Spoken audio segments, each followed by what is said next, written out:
Hello beta, good morning beta. How are you all? I hope you are doing well. I am Madhavi और English educator. बेटा today's topic is the most important topic for you. बेटा आज का जो topic है बहुत ही important topic है। अगर आपने इन रूल्स को सीख लिया तो कभी भी मैं ये आपको पक्का वादा करती हूँ कि कभी भी कोई क्वेश्चन सब्जेक्ट और वर्ब एग्रीमेंट से कोई भी क्वेश्चन आप कभी गलत नहीं करोगे। वैसे तो मैंने लाइव क्लास में भी पढ़ाया था, बट बहुत सारे बच्चे हैं जो कि लाइव क्लास में कभी नहीं आ पाते हैं, कभी इंगेज नहीं हो पाते। तो मैंने सोचा कि पार्ट 1 पार्ट 2 पार्ट 3 करके मैं जितने भी रूल्स हैं वो आपको यहाँ पे सिखा दूँ। ठीक है बेटा, देखिए फर्स्ट रूल क्या है हमारा। देखिए, अ सिंगुलर सब्जेक्ट जो होता है always takes singular verb. Singular subject हमेशा सिंगुलर वर्ब को लेता है, but the first let us understand what is a singular verb is.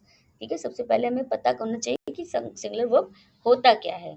ठीक है, तो यहाँ पे मैंने राइट किया हुआ है, देखो यहाँ पर singular subject refers to one person, one place, one thing, one idea.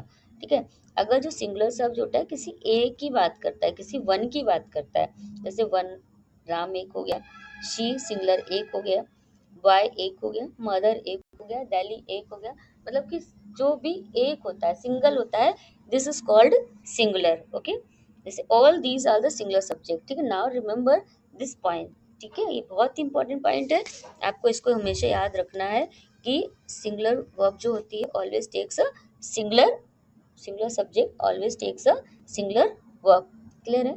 Next है in the simple present tense we usually add s or es in the main verb when the subject is in singular। ठीक है, ये मैंने बहुत बार आपको बताया हुआ है, टेंस में बताती हूँ, मैं लाइव क्लास में बताती हूँ, मैं एक्टिव पैसिव वॉइस भी पढ़ाती हूँ, तब भी मैं इस चीज़ को बार बार रिवाइज करती रहती हूँ कि अगर सेंटेंस हमारा किस में है, सिंपल प्रेजेंट में है, then we have to use the S और E S with the singular subject. है ना, हमें एस और ई एस को सिंगुलर सब्जेक्ट के साथ में यूज कर देना है। जैसे देखो यहाँ पे राइट किया मैंने, he plays cricket, he writes a letter, he works hard, Ram works hard, the boys goes to school। ठीक है, the boy एक सिंगुलर है, goes to school। ठीक है, अगर boys होता है तो नहीं होता है। These sentences are correct because each subject is singular, so the verb is also singular। ठीक है, सारे सब्जेक्ट हमारे सिंगुलर है, इसलिए हमने सिंगुलर वर्ब लगाई है। कमेंट करके बताइएगा सिंगुलर वर्ब को हम कैसे बनाते हैं। ठीक है, सिंगुलर वर्ब को हम कैसे बनाते हैं प्लीज़ मुझे कमेंट करके आप ज़रूर से ज़रूर बताइएगा। मैं देखूंगी कि आप कितने ध्यान से वीडियो को वॉच करते हो। ठीक है, these sentences are correct because the subject is singular. ठीक है, so the verb is also singular. ठीक है, now look at the incorrect sentence.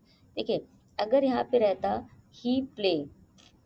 ठीक है, प्ले वर्ब, वर्ब मैंने बहुत बार बताई कि वर्ब क्या होती है। अगर यहाँ पे प्ले गिवन होता तो क्या हो जाता, तो रॉन्ग हो जाता, क्योंकि जो हमारी मेन वर्ब होती है वो हमारी हमेशा प्लूरल में ही होती है, सिंगुलर में नहीं होती। उसे सिंगुलर में हमें बनाना होता है एस और ई एस को ऐड करके। ठीक है बेटा, चलो नेक्स्ट देखते हैं। This sentence is wrong because he is a singular subject. The correct sentence is he plays cricket. Okay, यहाँ पे देखो he plays cricket will be the correct. ठीक है, whenever you see he, she, it, Ram, Mohan, the boy, the girl, always think singular subject and use a singular verb। मतलब जब भी आप किसी का नाम देखो, ठीक है, या इट देखो, या फिर कोई एक चीज के बारे में आपको पता हो कि ये सिंगल है, तो सिंगल मतलब सिंगुलर होता है। ठीक है, सिंगल है मीन्स सिंगुलर है। रूल नंबर सेकेंड, बहुत इजी सा रूल्स मैंने यहाँ पे बताया है जिससे कि आपको इजी इजी से आप डिफिकल्ट की ओर बढ़े। ठीक है, प्लूरल सब्जेक्ट्स जो होते हैं always always takes a plural verb. Plural क्या होता है, मैंने भी आपको बताया, जो बेस फॉर्म होती है वर्ब की वो प्लूरल में ही होती है। ठीक है, तो हमें क्या करना है, उसी बेस फॉर्म को ही प्लूरल सब्जेक्ट के साथ में यूज कर देना है। ठीक है, now let us move to the rule number 2। Okay, अब plural subjects always takes a plural verb. Plural subjects means more than one person. ठीक है, one, more than one place, more than one thing, more than one ideas. ठीक है, अब यहाँ पे कुछ plural subjects given है, देख लीजिए। जैसे हो गया दे, वी, द बॉयज। ठीक है, माई फ्रेंड्स, ये सारे क्या है, प्लूरल है, मीन्स एक से ज़्यादा है। जैसे ही हमारा सिंगुलर होता है, एक के लिए बोलते हैं, अगर बहुत सारों के लिए बोलते हैं तो दे बोलते हैं। इसकी हिंदी में इसको वे बोलते हैं, इसको हिंदी में वह बोलते हैं। ठीक है, वी जैसे हो गया, आई मीन्स मैं, एक हो गया। वी मीन्स क्या होता है,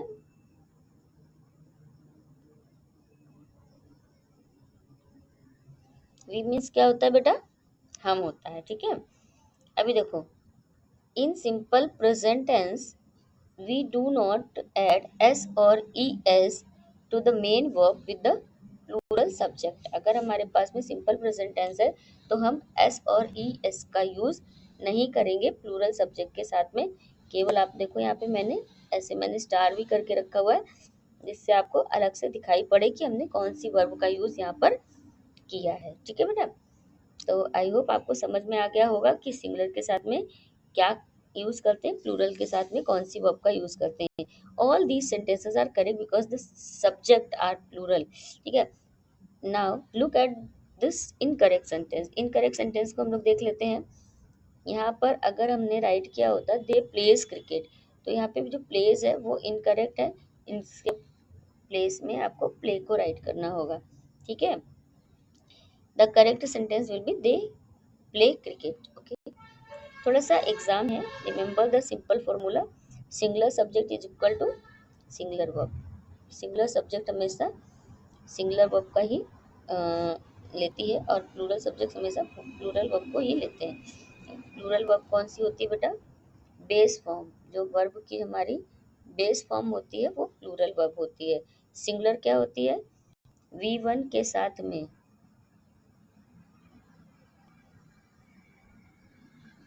प्लूरल, प्लूरल वर्ब क्या होती है, प्लूरल वर्ब हमारी क्या होती है, V1 होती है केवल ना, base form of the verb, base form होती है। ठीक है, और सिंगुलर वर्ब क्या होती है, इसमें हम लोग V1 प्लस S और ES का यूज करके इसे सिंगुलर बनाते हैं। चलो क्विक रिवीजन कर लेते हैं। Let us revise today's class. आज हम लोगों ने क्या क्या पढ़ा है देख लेते हैं फटाफट। Singular subject takes a singular verb, plural subject takes a plural verb. He she it we usually add s और es, ठीक है, to the verb in the simple present tense, and with they you see they we you we use the base form of the verb। ठीक है, so if you like my video, अगर आपको कुछ भी समझ में आया हुआ हो हमारे वीडियो में तो प्लीज़ उसको लाइक कीजिएगा, सब्सक्राइब कीजिएगा, कमेंट कीजिएगा और अपने दोस्तों को भी शेयर करना। ठीक है, so thank you for watching my video. Next part में हम इजी टू डिफ़िकल्ट चल रहे हैं, तो थोड़ा सा डिफ़िकल्ट इससे लेकर के आएंगे। सारे के सारे मैं सीरीज़ वाइज पढ़ाऊँगी आपको, सो प्लीज़ फॉलो कर लेना मेरे चैनल को। Thank you for watching my video, thank you so much, thank you, bye bye.